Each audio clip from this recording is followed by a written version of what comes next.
ಪೀಠಿಕೆ ಕನ್ನಡ ರಾಜ್ಯದ ವಿಸ್ತಾರವು ಕಾವೇರಿ ನದಿಯಿಂದ ಗೋದಾವರಿ ನದಿಯವರೆಗೆ ಇತ್ತು. ಈ ನೆಲವನ್ನು ಅನೇಕ ಕನ್ನಡ ರಾಜವಂಶಗಳು ಆಳಿದವು. ಟಿಪ್ಪು ಸುಲ್ತಾನನ ಮರಣದ ನಂತರ ಕನ್ನಡ ಮಾತನಾಡುವ ಪ್ರದೇಶಗಳನ್ನು ವಿಂಗಡಿಸಲಾಯಿತು. ಹೈದರಾಬಾದಿನ ಮರಾಠರ ಆಳ್ವಿಕೆ ಮತ್ತು ನಿಜಾಮರ ಆಳ್ವಿಕೆಯಲ್ಲಿ ಕನ್ನಡಿಗರು ಪರಕೀಯರಾಗಿದ್ದಾರೆ. ಒಂದೇ ರಾಜ್ಯ ಮತ್ತು ಒಂದೇ ಆಡಳಿತದಲ್ಲಿ ಒಂದಾಗಲು ಕನ್ನಡಿಗರು ತೀವ್ರ ಹೋರಾಟ ನಡೆಸಿದರು. ಈ ಹೋರಾಟವನ್ನು ಕರ್ನಾಟಕ ಏಕೀಕರಣ ಚಳವಳಿ ಎಂದು ಕರೆಯಲಾಗುತ್ತದೆ. ವಿಷಯ ವಿವರಣೆ ಕರ್ನಾಟಕ ಏಕೀಕರಣದ ಇತಿಹಾಸ ಕನ್ನಡಿಗರು ಒಂದೇ ರಾಜ್ಯ ಮತ್ತು ಒಂದು ಆಡಳಿತದ ಅಡಿಯಲ್ಲಿ ಒಗ್ಗೂಡಲು ತೀವ್ರವಾಗಿ ಹೋರಾಡಿದರು. ಈ ಹೋರಾಟವನ್ನು ಕರ್ನಾಟಕ ಏಕೀಕರಣ ಚಳುವಳಿ ಎಂದು ಕರೆಯಲಾಗುತ್ತದೆ. ಏಕೀಕರಣದ ಆರಂಭಿಕ ಹೆಜ್ಜೆಗಳನ್ನು ಬಾಂಬೆ ಕರ್ನಾಟಕ ಪ್ರದೇಶದ ಜನರು ಮುಂದಿಟ್ಟರು. ಆರ್.ಎಚ್. ದೇಶಪಾಂಡೆಯವರ ಅಧ್ಯಕ್ಷತೆಯಲ್ಲಿ 1890 ರಲ್ಲಿ ಸ್ಥಾಪನೆಯಾದ ಕರ್ನಾಟಕ ವಿದ್ಯಾವರ್ಧಕ ಸಂಘ ಏಕೀಕರಣದ ಕನಸಿಗೆ ಸಾಂಸ್ಥಿಕ ರೂಪವನ್ನು ಒದಗಿಸಿತು. ಕನ್ನಡ ಸಾಹಿತ್ಯ ಪರಿಷತ್ತು 1915 ರಲ್ಲಿ ಬೆಂಗಳೂರಿನಲ್ಲಿ ಸ್ಥಾಪಿಸಲಾಯಿತು. ಇದು ಕನ್ನಡ ಭಾಷೆ ಮತ್ತು ಸಾಹಿತ್ಯದ ಪ್ರಗತಿಯನ್ನು ಸುಲಭಗೊಳಿಸಲು ಮತ್ತು ಕನ್ನಡ ಮಾತನಾಡುವ ಪ್ರದೇಶಗಳ ಏಕೀಕರಣಕ್ಕೆ ಸಹಾಯ ಮಾಡುವ ಗುರಿಯನ್ನು ಹೊಂದಿದೆ. ಕರ್ನಾಟಕ ಏಕೀಕರಣ ಸಭಾ 1916 ರಲ್ಲಿ ಧಾರವಾಡದಲ್ಲಿ ಪ್ರಾರಂಭವಾಯಿತು. ಈ ಸಂಘಟನೆಗಳು ಏಕೀಕರಣಕ್ಕಾಗಿ ಹೋರಾಟವನ್ನು ಮುಂದುವರೆಸಿದವು.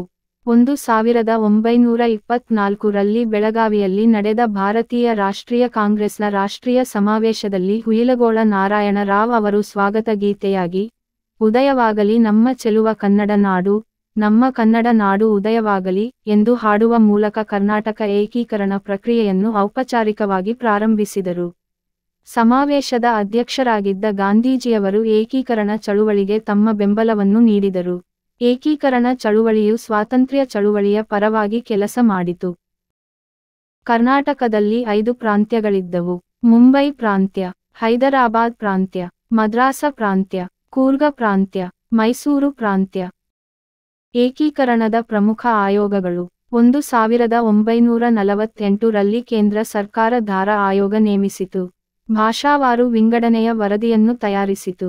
1949 ರಲ್ಲಿ ಜೆ.ವಿ.ಪಿ.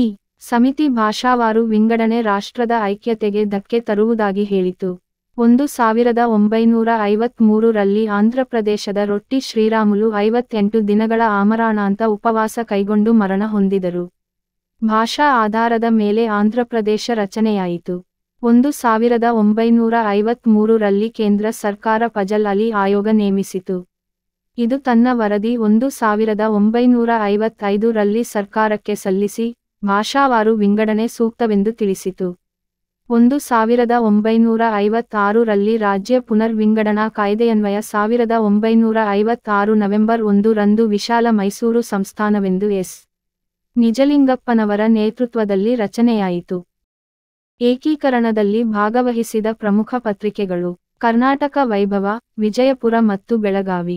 ಸತ್ಯಾಗ್ರಹ, ಉಡುಪಿ. ಕರ್ನಾಟಕ ಕೇಸರಿ, ಬಳ್ಳಾರಿ. ಕರ್ಮವೀರ, ತರುಣ ಕರ್ನಾಟಕ, ಸಂಯುಕ್ತ ಕರ್ನಾಟಕ, ಹುಬ್ಬಳ್ಳಿ ಧಾರವಾಡ.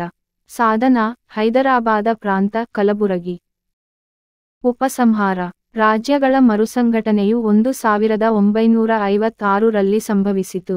ಇದನ್ನು ಭಾಷೆಯ ಆಧಾರದ ಮೇಲೆ ಮಾಡಲಾಯಿತು. ಗಡಿಯಲ್ಲಿ ವಾಸಿಸುವ ಅನೇಕ ಕನ್ನಡಿಗರು ಬೇರೆ ಬೇರೆ ರಾಜ್ಯಗಳಲ್ಲಿ ಹೊರಗುಳಿದಿದ್ದಾರೆ. ಅವರು ಇತರ ಭಾಷಾ ಪ್ರದೇಶಗಳೊಂದಿಗೆ ಸಂಯೋಜಿಸಲ್ಪಟ್ಟರು. ಹಾಗಾಗಿ ಕನ್ನಡ ಪರ ಹೋರಾಟಗಾರರು ಮತ್ತು ಕರ್ನಾಟಕ ಸರ್ಕಾರ ಅವರನ್ನು ಕರ್ನಾಟಕಕ್ಕೆ ಸೇರಿಸಬೇಕೆಂದು ಹೋರಾಟ ನಡೆಸುತ್ತಿದೆ.